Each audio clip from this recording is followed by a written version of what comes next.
Welcome back नाज़रीन। अभी आपने देखा ब्रेक में कि अक़वाम मुत्तहिदा की जनरल असम्बली का इजलास जारी है और उसमें फ़लस्तीन के वज़ीर ख़ारजा इस वक्त खिताब कर रहे थे और उससे पहले अक़वाम मुत्तहिदा के सेक्रेटरी जनरल अंतोनियो गुतेरेस ने खिताब किया और उसमें उन्होंने बताया कि मुक़द्दस शहर यरूशलेम में तशद्दुद जंग शुरू हो चुकी है और आम शहरियों को निशाना बनाया जा रहा है जो कि बैनुल अक़वामी क़वानीन की खिलाफ वर्जी है। उन्होंने फौरी तौर पर जंग बंदी का मुतालबा किया और उन्होंने वाज़ेह तौर पे बताया फ़लस्तीनी वज़ीर ख़ारजा ने भी और अंतोनियो गुतेरेस ने भी और उससे पहले अक़वाम मुत्तहिदा के सदर ने भी कि 65 बच्चे इस वक्त तक शहीद किए जा चुके हैं, 40 ख़वातीन शहीद की जा चुकी हैं, 15 मुअम्मर तरीन अफराद इसका निशाना बन चुके हैं।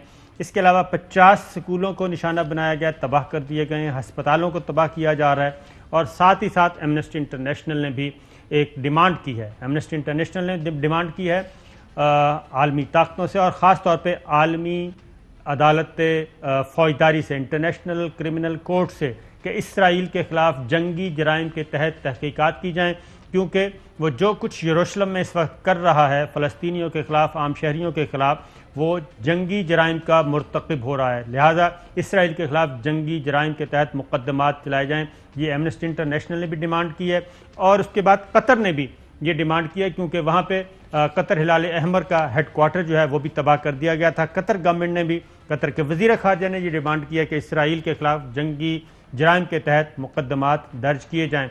और कुवैत इस वक्त खड़ा है, लेकिन बाकी अरब ममालिक जो हैं वो बिल्कुल खामोश हैं, बल्कि मुजरिमाना गफलत का मुजाहरा कर रहे हैं और अपनी सियासी मसलहतों की वजह से, ख़ास तौर पे इसराइल के जो पड़ोसी ममालिक। और आज का जो अक़वाम मुत्तहिदा का इजलास हो रहा है इसमें भी किसी अरब मुल्क का कोई किरदार नहीं, बल्कि गैर अरब मुल्कों का किरदार है। उसमें पाकिस्तान है, तुर्की है, इंडोनेशिया है और त्यूनिस है।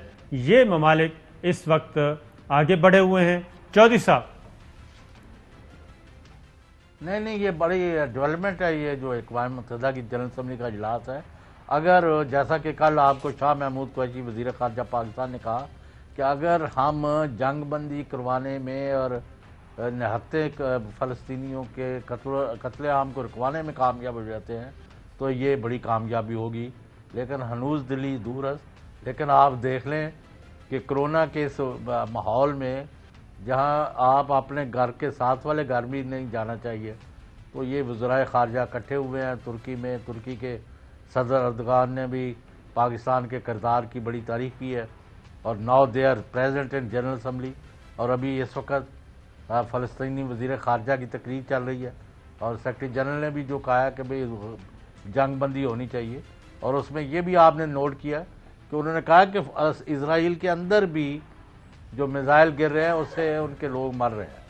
जी बिल्कुल, उसमें ये बात है। ये मैं बता दूं कि इसराइल को पहली मरतबा ये हुआ है, जैसा पहली मरतबा इसराइल को ये तकलीफ़ पहुंची है कि तेल अबीब एयरपोर्ट को निशाना बनाया गया, उनकी तनसीबात को निशाना बनाया गया, एक गालबन मैरन एयरपोर्ट है उसको निशाना बनाया गया।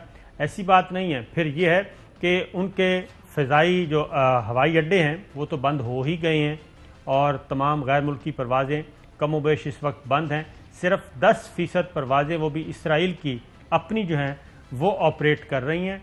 90% उनका फ़िज़ाई ऑपरेशन मुअत्तल है।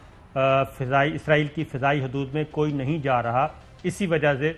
और कल से उनके जो पोर्ट्स हैं, जो बंदरगाहें हैं, वो भी वहाँ पे भी आमदोरफ्त और तिजारती नक़्ल व हमल जो है वो 95% तक डिक्रीज़ हो गई है। और जो जहाज़ लंगर अंदाज रास्ते में, वो भी अब डिमांड कर रहे हैं कि हम उस सूरत में लंगर अंदाज होंगे, हमारी जो वार रिस्क प्रीमियम है, इंश्योरेंस है, वो की जाए और किसी किस्म का नुकसान होता है तो इसराइली गवर्नमेंट उसकी ज़िम्मेदार होगी और उसका हमें तावान देगी अगर नुकसान होता है। तो उस वजह से भी काफ़ी सारी चीज़ें रुक गई हैं, तिजारती मुआशी तौर पे भी इसराइल को नुकसान हो रहा है। और अब जो नेतन्याहू हैं और इसराइल है, बाइडन और उनके दरमियान कई दफ़ा फ़ोन पे बात हुई, तो जो बुनियादी चीज़ है नेतन्याहू और इसराइली फ़ौज वो तलाश में है जी कि हमास के उन कमांडर्स को हम निशाना बनाना चाहते हैं जिन्होंने तकरीबन 3500 راکٹ اور وہ بھی جدید راکٹ فائر کیے اور انہوں نے تل ابیب کو نشانہ بنایا. ان کی ڈوم ٹیکنالوجی جو ہے وہ فارغ ہو گئی. تو جب تک ہم ان کمانڈرز کو نہیں مار لیتے، ان کا ہم صفایا نہیں کریں گے، تب تک یہ جنگ ہم نہیں روکیں گے. پس پردہ یہ چیزیں چل رہی ہیں، جبکہ اقوام متحدہ کا اجلاس اس وقت چل رہا ہے اور کوشش کی جا رہی ہے کہ جناب جنگ بندی کی جائے. تو یہ اس وقت سچویشن ہے چوسا. نہیں، بہت خوفناک صورتحال ہے.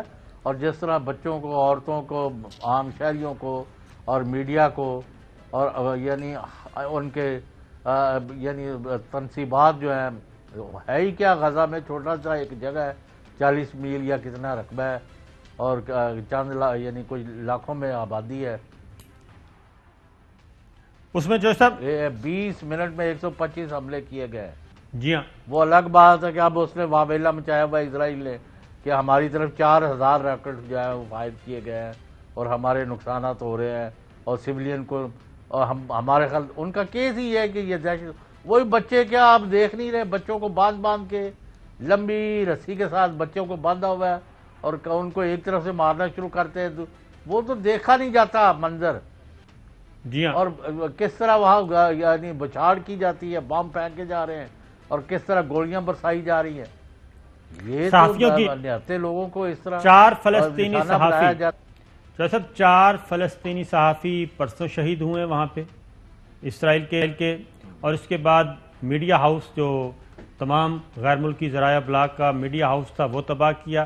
اب صحافیوں کی عالمی تنظیم بھی انٹرنیشنل کرمنل کورٹ سے رجوع کر رہی ہے.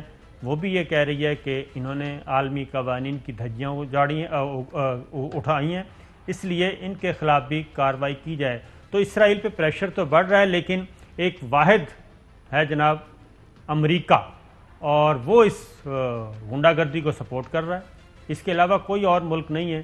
برطانیہ اس کے ساتھ ہے، کیونکہ یہ بنیادی طور پہ فساد کا جو بیج بویا یہ برطانیہ نے بویا ہے نا جی، 1940 دوسری جنگ عظیم کے بعد. صابر شاکر صاحب، پوری دنیا نکلی ہوئی ہے. جی ہاں، یورپ کا کوئی شہر ایسا نہیں جدھر مظاہرے نہیں ہو رہے. امریکہ کی کوئی جگہ ایسی نہیں، ہزار لاکھوں کی تعداد میں لوگ نکلے. اور آپ کے کراچی میں کل آپ نے دیکھا ہے بڑا مؤثر، بڑا متاثر کن مظاہرہ کیا گیا ہے. بالکل ایسا ہی ہے.